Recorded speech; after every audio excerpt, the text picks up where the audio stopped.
পবিত্র ঈদ উল ফিতর দিনেই ছিল বিশ্ব কবিতা দিবস, তাই পথ চলতে চলতে কবিতা পাঠ করছি।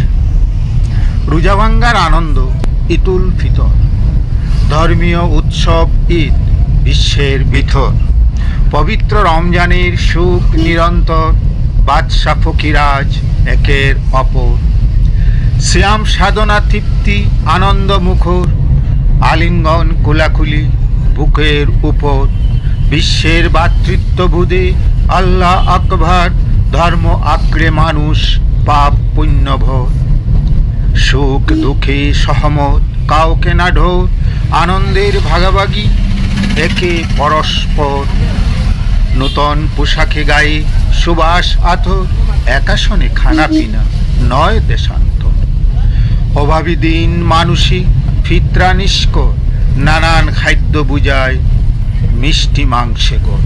কবিতাটি লিখেছেন অরবিন্দ সরকার, বহরমপুর, মুর্শিদাবাদ।